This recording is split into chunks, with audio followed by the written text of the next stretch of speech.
There are few people who are more intricately familiar with the modern SEC and Big Ten, quite like Urban Meyer. And so when he talks about the similarities and differences between those two conferences, I'm going to listen. I'm going to hear what Urban Meyer has to say, because not only working in the SEC and working in the Big Ten, but then working against the Big Ten and SEC, his opinion matters. And so when he said last week that he believes the Big Ten has passed the SEC by, it got people talking, because Urban Meyer's opinion matters. It matters what he has to say. And if you missed his comments, he said on a podcast, he said, you know what the SEC's done? It's raised the level. But the Big Ten has passed the SEC at the upper part. If you would have told me that 10 years ago, I would have said it's not even close, because it's not. End quote. Is Urban Meyer right or wrong about that? Has the Big Ten passed the SEC in the upper echelons? I think it's hard to argue that it hasn't, at least right now, because the same arguments that have been made by the SEC for so long about how and why it's the top dog on the block now relate to the Big Ten. For so long, the SEC was able to say, we win national championships. The Big Ten's won the last 2 national championships. You could argue, I think you'd be wrong for this argument, that the 2024 national championship pitted 2 Big Ten teams against each other in Michigan and Washington. And then in 2025, the semifinals, there were 2 Big Ten teams. One of them advanced on to play the national championship game and win the national championship. The last 2 national champions have been Big Ten teams. And so I think it's really difficult to argue that when for so long the SEC's stance and argument, and it's an undeniably good argument of our conference wins the national championship every year, that's a really hard thing to argue. The Big Ten's won the last 2. I think the SEC argument would be like, yeah, we won like 15 of 17. Okay, fair. But what have you done for me lately? Over the course of the last couple of seasons, is the Big Ten better at the top? Maybe not top to bottom, because I think that's a hard argument to make, because I think at a lot of conferences, there are some really bad teams at the bottom. The Big Ten has some really bad teams. Is the Big Ten's bad worse? Is the Big Ten's worst worse than the SEC's worst? Probably. But I think it's really hard to argue that the Big Ten's best has been better than the SEC's best the last couple of seasons. Texas was the SEC runner-up, and they lost to the Big Ten. Didn't make the championship game team in the playoffs. Georgia won the SEC.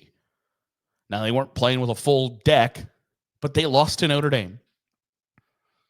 There was a time where winning or even making the SEC championship game made you an automatic favorite. And that is not the case right now. And you could argue that NIL has maybe leveled the playing field a little bit in the SEC, or that new teams, new programs, coaches going to different programs have leveled the playing field in the SEC. But the Big Ten, there are a couple of teams with 10.5 win totals. The over-under win totals from Vegas, 10.5 coming into the 2025 season. That's not the case for the SEC. And again, the argument is probably, well, the SEC top to bottom is better than the Big Ten. And I don't think that's an unfair stance to take. But that doesn't prove Urban Meyer right. It doesn't prove Urban Meyer wrong. Because Urban Meyer's talking about the top, the elite, the upper crust of each conference. Is the upper crust of the Big Ten better than the SEC right now? I don't see how you can argue anything differently. I don't know how you can say that it's anything but Yeah, the Big Ten right now.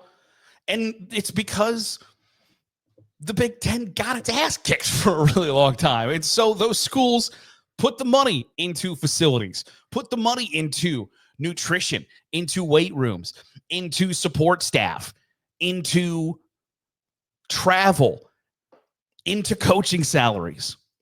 They, to their credit, recognized that they were behind the SEC in a lot of different facets. And for a really long time, the Big Ten recruited Ohio, Michigan, Pennsylvania, Maryland, Virginia, Indiana, Illinois, Minnesota, etc. The upper crust teams could get kids from Texas and California and Florida, but the Illinois and the Iowas of the world were not going to go to Florida, California, Texas, and win recruiting battles. And then Urban Meyer went to Ohio State and said, I'm going to recruit the best kids possible, and I don't care where they're from. I don't care if they fit inside the Big Ten footprint or not.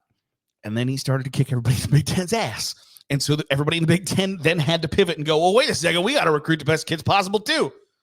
And all it did was lift the Big Ten out of the dumpster, so to speak, and it made the conference better. That's not to say that it couldn't be different in 2025, that there might be somebody in the SEC.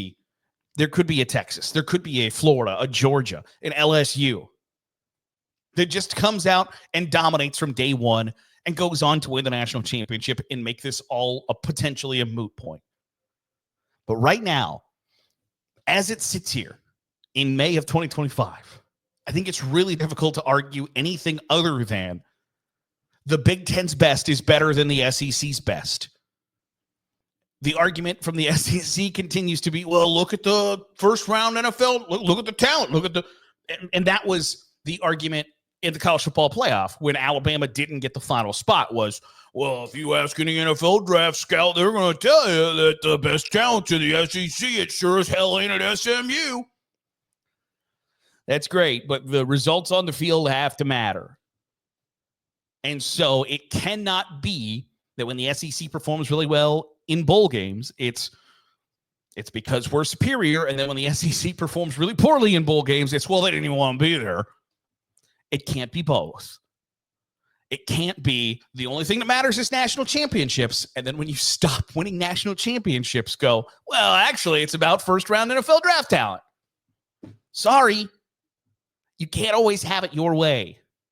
And I think that's kind of the message from Urban Meyer is like, hey, listen, you guys dominated this thing for like 2 decades.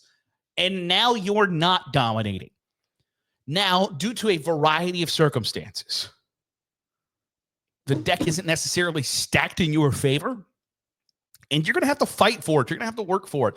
It's not just going to be that the Big Ten rolls over and lets you have top dog status. And I think that's a good thing for the sport overall. I don't think you should want the same, like in the 14 college football playoff, what was it, 9 teams, 11 teams made the 14 college football playoff ever? And in the 12-team college football playoff, we've already had 12 different teams. That's a bad joke. But I think you should want to avoid dynasties as much as possible, because when you're on like Georgia versus Clemson, Alabama versus Clemson, Georgia versus Alabama, round number 9, okay, it doesn't really do much for you anymore. But when you get new blood, different fan bases, different faces at the highest levels of the sport, I think that's a good thing for the sport overall. So was Urban Meyer right? Is the Big Ten the best of the Big Ten above the SEC's best? Right now, I think the answer to that is hell yeah. And I don't know how you can argue that. But I'm willing to hear your argument.